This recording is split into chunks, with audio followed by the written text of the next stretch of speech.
My name is Kelly Coughlan, and welcome to Interview Skills. So, if that's what you're looking for, you're in the right place. I am the Senior Career Manager here at the Office of Career Services within the Costello College of Business. And I am here with Shawn today. This is not his first rodeo. He has been here for a couple of our workshops this semester already, so welcome back. So, Shawn, if you wouldn't mind introducing yourself, a little bit about Stoladi, and maybe your kind of your own career background. Sure. Well, as Kelly said, my name is Shawn Williams. I work for Stoladi Property Group. We manage properties throughout the DMV area, and I'm working on making it national and even international. So big haul, but we're getting there. I am the Director of Administration. I'm in charge of HR, IT, marketing, and the legal side of things. I've been doing HR now for almost 20 years. I got my start at a law firm as a receptionist and found HR and just worked my way up the corporate ladder to where I am today. Um, lot of interview skills, interviewed for a lot of jobs, and have interviewed a lot of people. So I'm very excited about this. The team at GMU has done a great job at putting this PowerPoint together, and this is really a great thing for students. So I hope you all learned something and excited to talk. Perfect. And of course, we always love hearing kind of firsthand from the folks who are doing the hiring. What do you look for? What are the inside tips and all that good stuff? So, interview skills, here's our overview. We're going to go over types of interviews. I have certainly been through, and Shawn, I'm sure you too, the panel, the screening, the one-on-one, the surprise you thought it was with, two people, and now here's a boardroom full of 6 different staff members or 12 different staff members, as I have walked into. I remember one where it was just like, you're going to meet one-on-one with me, and then I'll introduce you to the team. And I met one-on-one with this person for like 5 minutes, and then I walked into a room that was the big boardroom with all of their staff, and they all fired questions at me. Uh-huh. How about you? What are the different types that you've run across? Everything you just named. I have been told it's going to be a quick interview and walk in, and there's 10 people around the table, and it lasts 2 hours. And yeah, it's very nerve-wracking to walk into these, but with practice, with the skills that Kelly and I are going to talk about today, it's going to get easy to where you walk in and it's like, throw it at me, I'm ready. But it won't be immediate, right? That's right. That's Take right. you a minute to It get there. takes Yeah. time. Yeah. So, but it is true though. The practice makes perfect. The more comfortable you get, and of course, the more you practice in advance, the more comfortable you are in that interview setting. So we'll talk about all those things, which includes our next bullet point here, preparation, answering questions in the STAR method, which stands for situation, task, action, result. This is sort of tricky when we're answering those interview questions. We don't want to, yeah, I've done that. Yeah. Nor do we want to answer so long that the interviewer is now looking at their watch and like Yep. hoping you wrap it up and immediately crossing off the next 5 questions just because Yep. it's you're running out of time or too wordy or whatever. So we'll have to talk about what's the perfect length of time in the formula, sample interview questions, how to discuss your resume, what to bring, what to wear, send a thank you afterwards, and all that good stuff. So we're just discussing, what are the different types of interviews that you can run into. So certainly for some of our internship positions that we've hired for, we do a pre-recorded interview. So it's done through a platform called Interview Prep. I know that there's some other ones out there, but it gives you the question and then you have to record yourself, answering that question. And those can be good and those can be tricky, right? So sometimes it's nice because you can see the question, kind of prepare for it, and then give your best response. Just a quick caveat, this will come up again. Please, please, please, never, never, never, never, never, ever use AI for these interviews and read me the screen. So it's okay to use AI to create some really wonderful interview responses and practice those and, get it for ideas. It is not okay in any interview, whether it's pre-recorded, virtual. I have seen it numerous times where somebody is reading the screen. And if I'm hiring you as a screen reader, you're hired. I am never, ever hiring screen readers. Please don't do that. the virtual one, very common, kind of that initial screening phone call one I've had, in person, panel discussion group we kind of talked about. And then there's sometimes in situations a case study. Shawn, when you're hiring at your company, what's the format you guys use? So the first is usually virtual. It used to be in person, but COVID kind of changed everything. So we embraced the initial virtual interviews. And then depending upon the position, if it's a higher up position, then it has to be in person. And kind of that panel discussion that we talked about. Here's a quick question. What is the most number of interviews you've ever had to do for one job? Me, I've had to go through 4 interviews for one job, but again, it was a very high level. So the higher level you go, the more people you're going to interview with, or the more interviews you're going to have, because they really want to make sure they're choosing the right person. So, I was the same. I actually had 4 interviews for an admin assistant job. wow. Okay. Yeah, it was an executive assistant. It was the first one was the screening. The second one was in person with 2 people. The third one was in person with some of the board of directors. And then the fourth one was in person with just the president of the organization.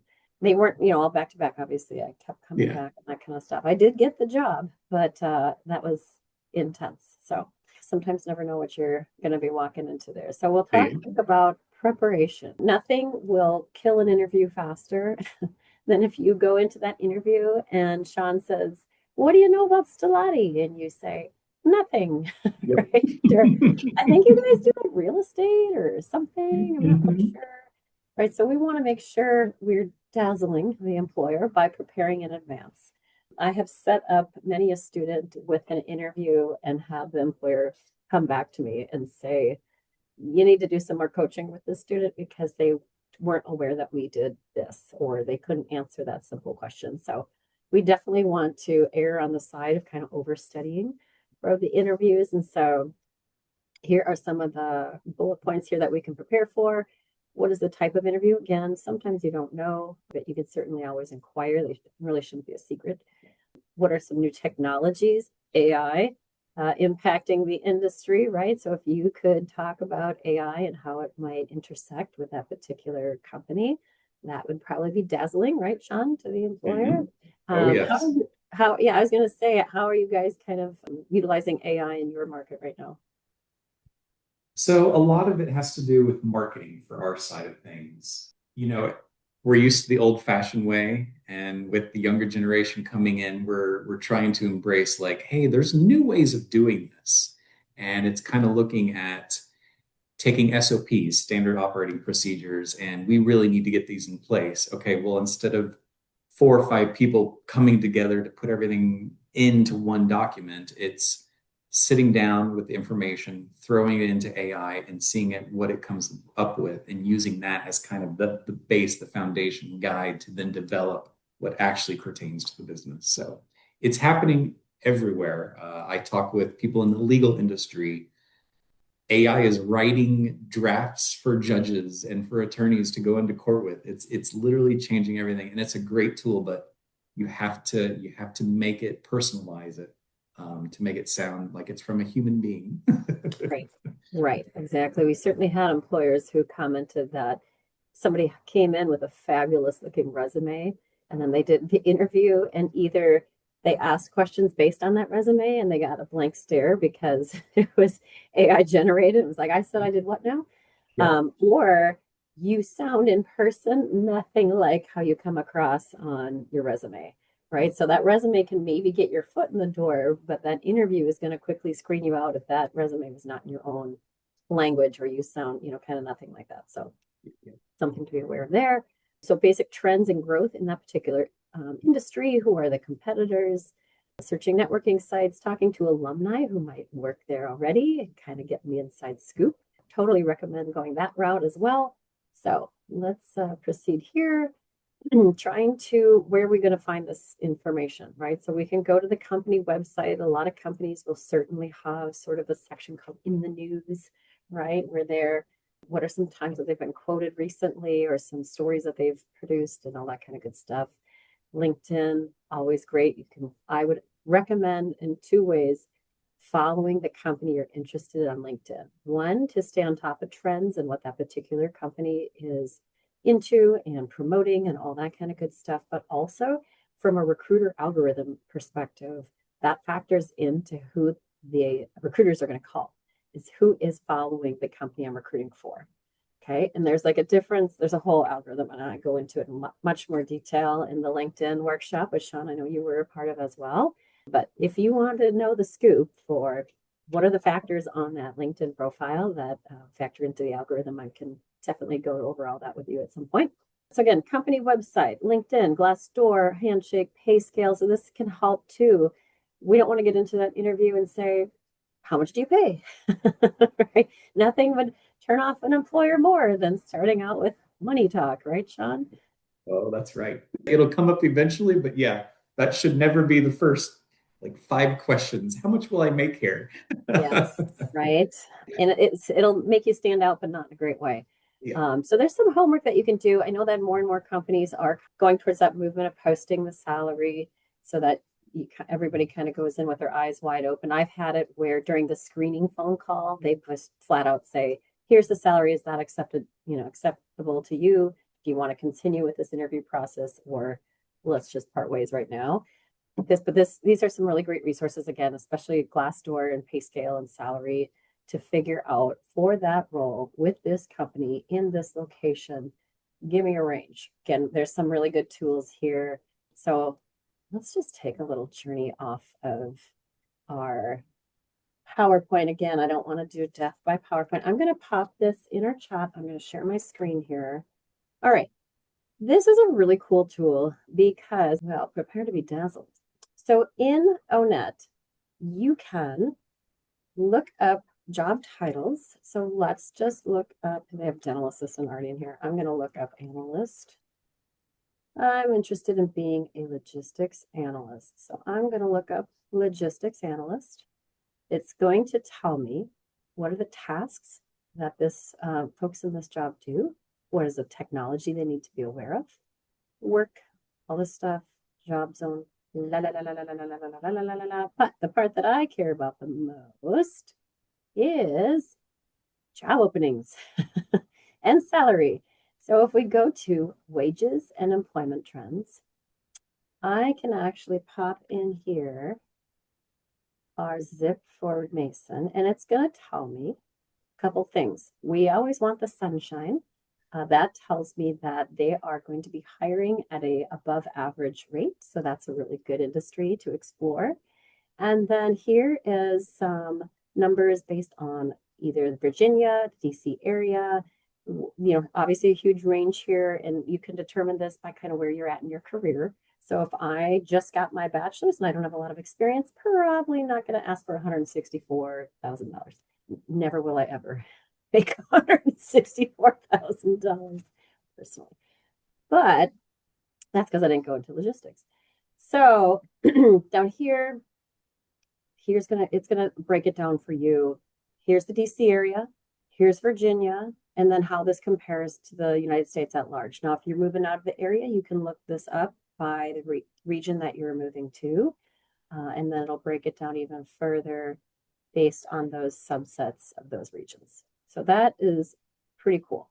What's also kind of neat, I'm just going to digress for a minute here. If you scroll down, it'll say, hey, if you're interested in being a logistics analyst, check out these other related occupations, most of which look like they have little sunshines by them because they're related to that role and also hiring. So just something to check out there. All right. So hopefully you find that useful. There's a really cool tool called My Next Move, which is run through ONET. And that is a really cool career explorer tool to figure out kind of what you want to be when you grow up. And if you are a veteran, there's a specific subset kind of one you can do there. Okay. I wish they had these when we were looking.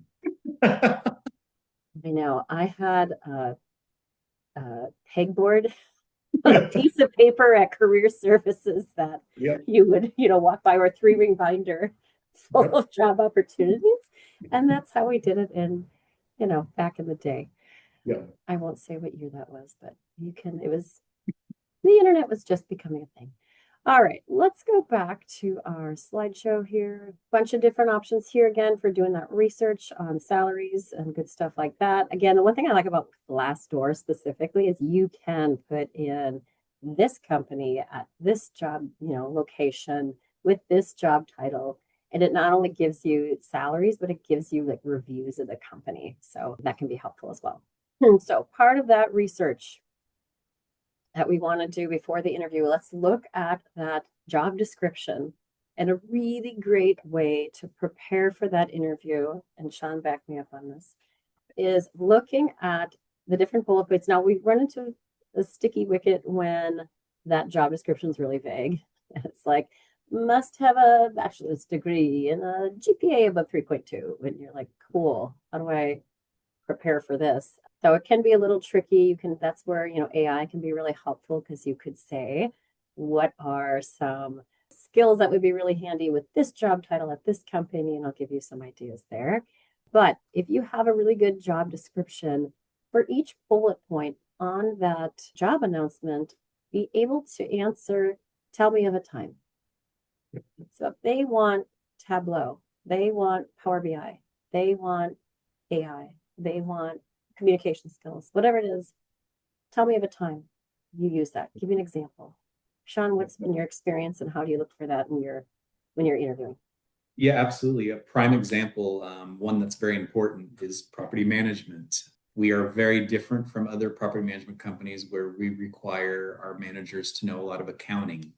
And so we list that on our job description. And when some people apply, we will say, so tell us about accounting. And we'll throw out accounting terms to see if they understand what we're talking about. And sometimes we get the blank stare and it's like, and that's like a red flag to us is, did they read the job description that we posted? Are they prepared? Or are they just kind of nervous? So we'll talk them through it to kind of see if they can demonstrate their understanding of that job description. But yeah, it's very important. If you are applying for a job and there's the job description and all the bullet points, go through. Even if you have not performed those tasks or have experience, research it. So you can say, I may not have had the ability to perform these tasks yet, but my understanding of it is, and then you can talk about it. And so it will tell the interviewer, okay, they might not have performed this, but they really did their homework and they understand what we're going to be requiring of them and they're willing to learn this skill in training. So yeah, very important. I love that. And it also kind of shows interest enough in the company to have done that, but Yeah. also the thirst for knowledge to learn new things. And then you can always, of course, add to the end of that, but I'm a quick learner. Yeah. Although I've never done this in the workplace, I do know that, one application of this is blah, blah, blah, blah. Here's how I did it in my coursework. And I look forward to doing it in the work environment. There's something, Exactly. again, showing that enthusiasm and willingness to learn and all that kind of great stuff. So Yeah. Yeah. that could be really helpful. So let's go to preparation. Again, be able to tell a story for each part or tell me of a time kind of. And I will say that's the trickiest interview I ever had was 14 tell me of a time questions. I have never been so exhausted at the end of an interview. But just to recap, look at the job description, review each bullet point and skill, and tell a story of the time you use that skill or knowledge. And if you haven't, go ahead and do some homework, watch some YouTube videos on it, right? Do a LinkedIn learning on that topic. This also applies to the resume piece of it too. If you see a job description, there's something in there that you don't have experience with and you didn't cover in your coursework, rather than leave it off your resume and hope they don't notice, because people are going to apply who do have that familiarity. You want to do some homework. YouTube videos, LinkedIn Learning, Coursera, Udemy, Forge, there's all these great tools out there to gain some experience in that. And then you can put it on your resume. You don't have to say you're an expert in it, but you have knowledge of it. I will say, kind of going back to what we were talking about with the old bulletin board, the job announcements. So when I was going into this job, I wasn't familiar with Handshake. It wasn't around when I worked in higher ed last time. So I watched some videos on it, did some little tutorial stuff on it, became familiar so that when I came to the interview, I could say I'm familiar with it. It's not rocket science and I can figure it out. We want to, again, be able to at least do our homework so we can talk about it intelligently, even if we've never done it on the job site. So here's an example here. So in the job announcement, there was something that talked about research, presentation skills, public speaking skills, teamwork. Those were all keywords from that job announcement. If you're trying to figure out what are those keywords, another great use of AI. And just post that job announcement in an AI tool and say, what are the key words in this job announcement I should be focusing on? There is no shame in that game, using AI to help you narrow that down. So here's an example. This person, hasn't necessarily done it in a working environment. They've done it in their consumer behavior class. So they would say, in my consumer behavior class, I was part of a teamwork of 5 researching marketing strategies. There's research used by Ford Motor Company and the implications of internal and external influences on a particular marketing campaign. We created an interactive PowerPoint and presented presentation skills, our findings to 45 students and faculty. I really enjoyed working in a team environment and honing my public speaking skills. So there we are touching on numerous skills that they are looking for. And it, again, isn't paid experience. It's just something you did in your class, showcasing that you have those really wonderful transferable skills from your coursework. Shawn, have you seen people use that type of example in interviews? Oh, absolutely. Especially kind of the beginner positions that we have. We're looking for students fresh out of college to perform some of the tasks. And we know they're not going to have the skills, but if they can demonstrate, hey, I've read the job description, I understand the bullet points, here's how I may have performed that task in school, that's great. We understand that you have an understanding of that task. So. Yeah. And there are, questions, and Shawn, we had a conversation before we started this of trying to figure out what are the magic questions that they're going to ask. And again, don't be afraid to use AI tools to kind of help you figure that out. Again, keep in mind too, on Glassdoor, another website you can use that we talked about earlier to not only find salary range, but figure out what were the questions asked in this interview. I've also seen people do, let's say it's like with a big 4 company, and then they record a YouTube video on here's what I was asked, here's how I would answer that, like that kind of stuff. So do your homework. And again, as Shawn and I were talking about at the very beginning, the more prepared and the more practice you do, the more relaxed you will be, because you won't really have that deer in headlights look when they ask you something. So prepare for common questions. Tell me about yourself. Never, never, ever, and Shawn, please back me up, should you respond with, what do you want to know? Yeah. Because what I wanted to know is, are you prepared for this interview? And if you ask me the question back, it tells me you didn't prepare, right? Yep. Yep. So Shawn, how do you advise people to answer that question? Obviously we're not talking about in 3rd grade, I had a dog named this and all that stuff. So what's the best way to answer that question? Yeah, talk about the highlights of your life and how it may equate to the job, but also something very interesting. I actually got one of the jobs that I interviewed for by saying that I was Big Bird at Busch Gardens when I was younger. And that stuck with them. And literally my first day, they're like, oh, Big Bird's here. And I'm like, you never know what little detail about your life is going to stick with people. So go back and think about, like, what about me can I tell people that are really going to stick with them, that they're going to want to know more and ask me about. So I love that. Yes. So it kind of goes back to the elevator pitch, right? yeah. Or if you're at a career fair and you're trying to introduce yourself to employers in a way that they'll remember versus, I'm a business student. Cool. You and 1,000 other people here, so how am I going to remember you? So my own is, I am a crisis counselor turned construction worker turned career advisor, right? Now, how many people are going to approach employers with that background? And I could start my tell me about yourself, interview with that. And so I started in higher ed and crisis counseling, ended in higher ed and career advising. So kind of had a journey in between there. So one of the questions that certainly, again, you can prepare for, or strengths and weaknesses. And of course, with our weaknesses, we don't want to self-sabotage and say, I can never get up for work on time. Don't say that. Getting fired. That's one of my biggest weaknesses. I always get fired. So we want to have weaknesses that are real. We don't want to, oh, I work too hard, or, kind of those generic ones, but I have absolutely said, boy, I have a hard time separating, leaving work behind when I go home at the end of the day. And here's the strategies I've used to kind of improve that because step one is recognizing the problem, and step two is doing something about it, right? And don't say you don't have a weakness. We are human. We all have a weakness. I've heard it so many times. Oh, I don't really have a weakness. Everybody does. Just be honest. Or you respond with, well, your weakness is interviewing because Yeah. you should have come up with something for this interview. Yeah. Yeah. Yes. So the key is there, you can have weaknesses, maybe public speaking, ones that are not going to be sabotaging. But again, tell me how you're working on it. Right now that you acknowledged it, what have you been doing? And then, of course, what are some strengths? And tell me of a time you use those strengths, right? How do you use those strengths? Or if anybody's ever taken the Clifton Strengths Finder, that is free for students here. It is a great tool to identify strengths and weaknesses and talk about them in an interview. Why do you want to work for us? And not just like, why do you want to work in real estate? Why do you want to work for Stoladi? Why? What's so special about us? Tell me you have done your homework and can tie in your own values to our company values, right? Tell me of a time that you failed. And again, to Shawn's point, everyone say, I never have.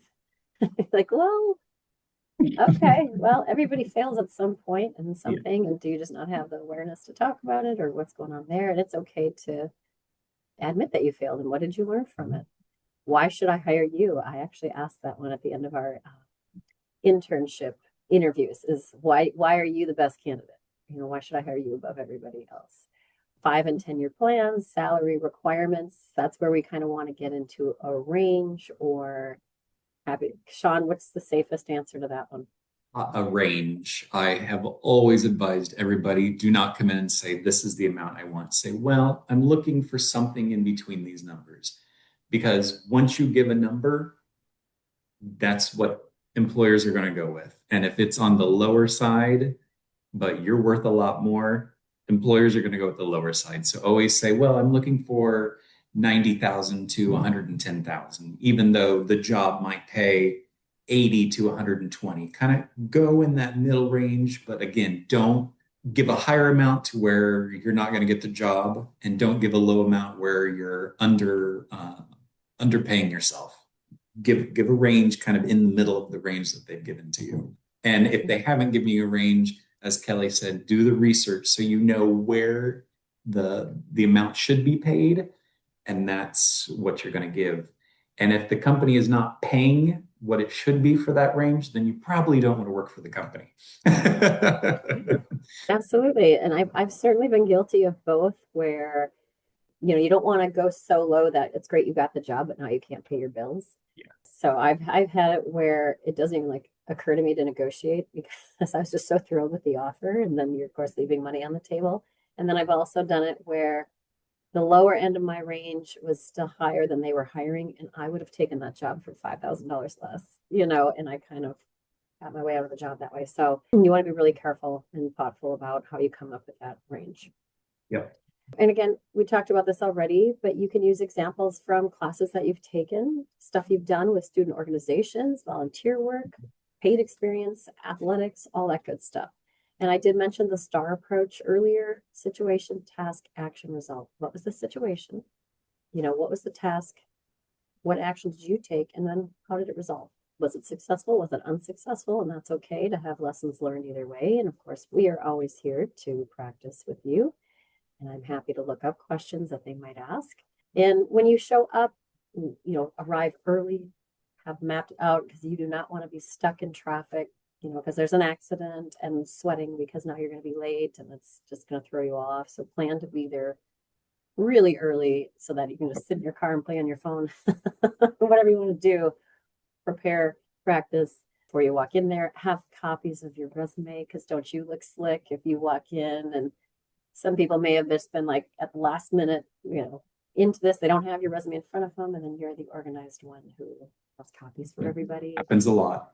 Yeah, absolutely. And then it's okay to have a notepad and a pen. I've went in there with my questions for them written down so that at the end, that's all ready to go. Looking professional, of course, and all those wonderful things. Yes, please. I can't stress that enough. It's happening more and more for some reason. Dress appropriately. We have been interviewing engineers and maintenance techs for some positions. People are showing up in tank tops. People are, and it's these are virtual. Fine, they're virtual, but it's still a job interview. You have to dress appropriately. I cannot stress that enough. It's it's crazy I even have to talk about it, but it happens a lot where people are not presentable. A big one for me, and it's not necessarily for other people, virtual interviews, sitting in your car. I understand that might be a place where you can do your interviews. It doesn't bother some people. Me, I guess, because of I'm in a higher position, I expect a little more out of people. But sitting in your car and just kind of leaning back and doing an interview, that doesn't fly with me. So, yes, plan ahead, know when the interview is, get there early, prepare your surrounding, prepare yourself to be presentable. If you really want the job, you're gonna do what you need to for that job. Absolutely. Because the impression is everything, and you're not the only person interviewing for that job. So if you leave a bad impression, they don't have to go with you. So just know for students on this campus, you can go through University Career Services, and there are spaces for you to do interviews in a nice, quiet setting on campus. So take advantage of that. That's, never the reason we don't want people to succeed in those interviews. There is a nice, quiet space here for you. So questions, you always want to get to the end of that interview and have questions for them, right? Because it just shows interest. I see Shawn nodding along here. You don't ever want to get to the end and say, do you have any questions for us? And like, nope, Yeah. I think you covered it. Shawn, you see some sample questions here, but what are the kind of questions you like to hear at the end of an interview to show somebody was interested? Your first question on there, I love to hear, what is your favorite thing about working here? I actually, when I came to Stoladi and interviewed, I had done my research like a good student. And my question was, how did you come up with the frog logo? And surprisingly, it's the CEO's favorite story is how he came up with the frog logo. And I guarantee that's probably how I got the job because I was the only candidate to go as deep as I could to figure out what are some cool things I can ask about. And, a logo, a mascot, things like that for a company is a big thing. It's their outward image that they're portraying about themselves. So you really want to come up with some questions that are going to be intriguing and fun for the employer as well to again make you stand out. We can go in with questions prepared for them, as I mentioned before, and here are some of those. But Mhm. also, I've had another employer say, if you are asking questions at the end that have something to do with something that came up in the interview to prove you were listening, that's Yeah. kind of cool. I always Yeah. like to have like 10 questions prepared because maybe they answered 5 of them during the course of that interview, and I don't want to recap something they've already told me. I was in a session last week. We did an Ask the Professionals session with another um, company, and it was actually Northwest Federal Credit Union. And somebody said there, I want to get to know you. That's the whole purpose of this interview. And so anything that you can kind of tie in, like you were asking about the frog logo, I've done it where, I see somebody with a Chicago Bears hat in the background. And I said, oh, are you from Chicago? I see you're a Bears fan, bear down. I'm from Chicago too. Like, you're trying to develop a relationship because part of this interview is, are you somebody I'd want to work with, and vice versa. So it's not just about answering the questions with the right words and that kind of stuff. It is smiling and showing enthusiasm. So Please important. smile. Yes. Please smile. That is so. I've had people come in and they're just answering questions, and it's like, do you really want to be here? Do you really want this job? Because if you do, you'd be smiling, you'd be excited, like, oh, I really want this job. I'm going to do everything I can. Not just, yeah, I did that. Yeah, I did that about 5 years ago when I was, yeah, like you have 7 seconds to demonstrate your character, to make an impression on people. And so the way you look, the way you smile, the way you act, the way you answer questions, those are all being evaluated. And I know that sounds stressful, but it's really not, again, with the preparation that we're talking about. But yeah, you're being evaluated on everything. And so you want to be as presentable as you can. And I had an employer phrase it that they would hire character over competency. Yeah, And it was, if you just smile and show enthusiasm, you are halfway above everybody else I've just interviewed.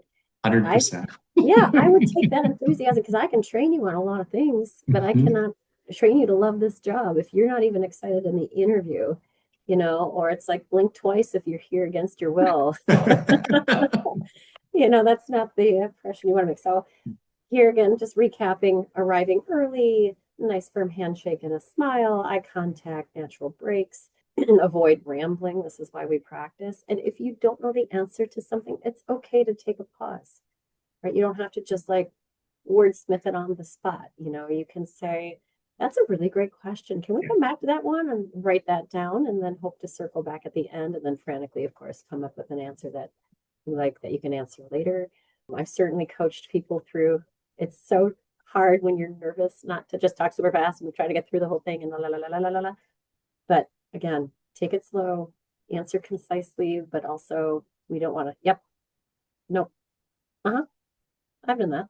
Like if they have to keep asking you more Yeah. questions to get the answer versus again to the opposite end where they're staring at their watch, hoping you're going to wrap it up. That's never a good sign. Yep. Using natural hand gestures, as I do a lot. Be an active listener, writing down notes. Kind of what Shawn's doing right now, those active listening skills that he is hearing what I'm saying, he's nodding along. Being positive, enthusiastic, we can't stress that enough. You can ask, when do you hope to make a decision? Right? Yeah. I'd love to follow up with you. Can I get your contact info? And of course, thanking people for their time, following up. That hands down separates people, especially in my role where your job is to train other people to do this, right? So if Mhm. you say, oh, it's really important, to teach students to follow up with a thank you, and then I don't get a thank you afterwards or a note or whatever, it's like, do you practice what you preach? So I definitely, Shawn, what are you? I always think like sending an email kind of that day because you don't really know how fast people Yeah. are making that decision. What's your thoughts? I usually do the day after when it's a job interview. It goes a long way. It really, really does because, again, it shows you were attentive, especially if in that follow up email that you bring up something that happened in the interview. For instance, one of my interviews for a job, we talked about Chicago because I'm also from Illinois. It's funny Okay, you said okay. that. Well, And we'll I stay on the line afterwards then. we'll talk about the Bears and the Cubs. That's right. That's right. We will. And sure enough, somebody had something to do with the Cubs. And so I went back after the interview and wrote that person individually. And I said, I sure hope they win this year. And again, it sticks in their mind because you're standing out. It shows you were attentive in the interview. You picked up on details that other people might not have. You demonstrated your competency. You demonstrated your look, your presentation. All these skills have to do with everything that's developing you as an individual and why you should be hired. And especially too in companies or businesses like ours where I'm going to be putting you in front of clients, right? So this is a really great opportunity to show me you can sit down in front of somebody you don't know really well and make conversation, right? Got some quick tips here on pre-recorded virtual interview tips. You can put your name correctly, chosen pronouns, close all the other systems, right? So you're not getting distracted and noises chiming in here. You guys can actually use GMU Zoom backgrounds, and that looks really sharp when you're doing that kind of virtual recording. So take advantage of those. Consider purchasing a ring light so you have some nice lighting going on. And then, as I cannot stress enough, please do not read a script. Please. Again, I'm not hiring you as a screen reader. So I don't want to see it. It doesn't show enthusiasm. It doesn't show preparation. It's not a, reading test. So, and Unless again, you're going for an acting position. right, there you go. If I put you down in front of a client, you don't get to read to them either. So let's see, this kind of covers a lot of the stuff that we've already talked about. Practice makes perfect. We actually have an AI tool that you guys can use to practice those interview questions, and that is called Costello Career AI. So this is what that platform looks like. If you scan that QR code there, you can request access, and you can also use it for resume writing, cover letters, all that good stuff. I was just in a session right before this workshop, and it was with the CEO of the Northern Virginia Technology Council. And she said, she's also an MBA alum from Mason.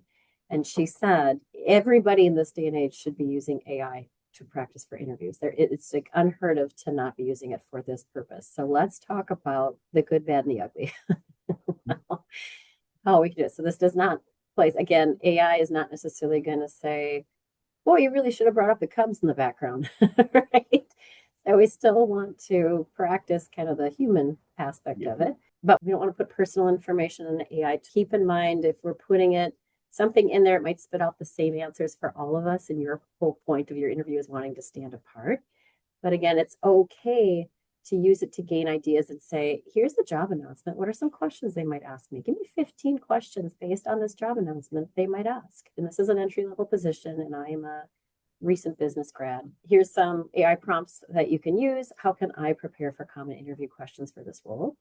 What star statements could I use based on this job posting? And then here's my resume. And again, be real careful when you post that resume that you're not putting any of your personal information in there, like your phone number, your home address, all that good stuff, because it does remember you forever and ever. Other ones, how can I best answer this particular interview question if I'm interviewing for this role with this company? The other thing too, when we talk about doing research on the company, I've had people use it and say, give me 5 stories that have been in the news recently about this company and cite the source so that you can tell it's like legit and not AI just making up stuff in La La Land. What are 3 strengths I could address when using this resume, when interviewing for this type of job, and give me some examples based on my resume. So many actual really great ways. Again, as long as you're not reading it, you're practicing it. It sounds like your own language, all that kind of good stuff. Okay. Practice, practice, practice. I am going to talk about STAR statement again to situation, task, action, result. Tell me of a time. Give me an example. All that kind of good stuff. So tell me of a time you led a project. And here's some examples there. Again, we want to find that perfect combo of not rambling on and on, but not so short that they have to keep asking follow-up questions because you're not answering. Here's some behavioral questions, right? What's your biggest accomplishment? Strengths and weaknesses we've already talked about. Tell me of a time. Unlawful questions. Sometimes you get those questions and they just don't know any better, right? Yep. Because they're not a trained HR professional. They're the, analyst who doesn't have an HR background, and they're just like, oh, do you have any kids? Right? Oh, you just got married. Are you guys thinking of having kids? Or like all that kind of stuff that again is kind of just ignorantly, unintentionally, not a lawful question. So what do you recommend, Shawn, if you get kind of some of these questions? Again, it can be the most benign circumstances, but how would you answer? I usually say I'm not comfortable answering that question. It's just funny because these are things that just make me cringe. I hate hearing about this stuff. We have even gone to the point where we come up with 10 to 15 questions and we give it to the interviewers ahead of time to say, these are the recommended questions, stick to these. And I think it's happening more and more. So if these do come up, yes, they're unlawful. I would just say I'm not comfortable answering that question. Be nice about it. You are not required to answer those questions. And if you are pressured to continue to answer those questions, again, I would question if you really want to be working at that place. I know that sounds weird, but you have to think about yourself and the company culture. And sometimes things may not just align appropriately. And it's better to just say, I'll look for something else. Yeah. But yes, if these things come up, you are not required to answer them. You can say, I'm sorry, I don't feel comfortable answering that question. If you do, it's fine. And you're not supposed to be judged on your answer legally. So I would caution if you really want to answer those questions, because I'll give an example. And Kelly was just talking about this. Are you thinking about having kids? Some employers will look at how much time you're willing to dedicate and if you're going to have to be out on leave. And if so, that's a cost to the company. And now we've got to find a replacement. So I strongly suggest you not answer those questions. But again, it is ultimately up to you, but a company should not be holding your answers against you like that. And a lot of times too, it comes from a place of ignorance. And I've had Yeah. it where maybe it's not necessarily uncomfortable to say, am I happy to answer that question if you can tell me how it pertains to the job, Yeah. or Yeah. that kind of stuff. So work Yeah. around it. And again, just trying to be polite because you don't Yeah. know, you just maybe don't know any better. Lawful questions that are legal. Are you legally eligible to work here? Citizenship, are you known by any other names? How long did you stay at your last role? Mhm. What's your current or expected salary? That's all kind of legal stuff, and that's game. Yep. Location, again, looking this up in advance so that you are early for that interview and not late and frantic. Right? Especially if you have an interview in DC, look Oh, it up because parking here is terrible. Our office is right off of Connecticut Avenue. So again, if there's noise, I apologize in advance. We have ambulances and Secret Service all day long driving up and down here. But parking is a nightmare. We've had people on their first day show up 15 to 20 minutes late apologizing because they couldn't find parking. That's already a big no-no, but we tend to look past it because we know where we are. But yeah, know the location and get there early and be yeah. prepared. Yeah. We were talking about this kind of earlier, like what to bring, what to wear, and kind of the Mhm. do's and don'ts here. So here's some nice kind of professional versus casual, right? And how we would prefer, I would rather be overdressed for an interview and err on that side. So we want to make sure that we only accept a job if we're actually going to start. So there is an actual policy here that says no take backs. It does not look good for you when you do that. Never, never, never, ever do it. There are consequences to having done that. And then again, we talked about following up with a nice thank you within 24 hours. And then we are always here for you to practice, practice, practice. So here's a couple resources for you. You can join the Costello Career Collective and you can ask questions of employers or of us. I'm there. If you're an international student, there is a networking group for you that we have, and you can ask questions on that site as well. And then why would you want to link up with us on LinkedIn or Instagram here? Because we post jobs on LinkedIn that are not on Handshake. So that would be one reason we highlight students. So if you found an internship, you want us to highlight you, you're graduating, us to highlight you, that's an option there. And then with our Instagram page, we post really fun videos on the do's and don'ts of interviewing, as well as resumes and all that good stuff. So that is it for us, you guys. Shawn, I appreciate your time so much. Awesome. So I appreciate everyone's time. And again, have a great day. Thanks so much, everyone. Really, thank you, everybody. Good luck to you. All right, take care.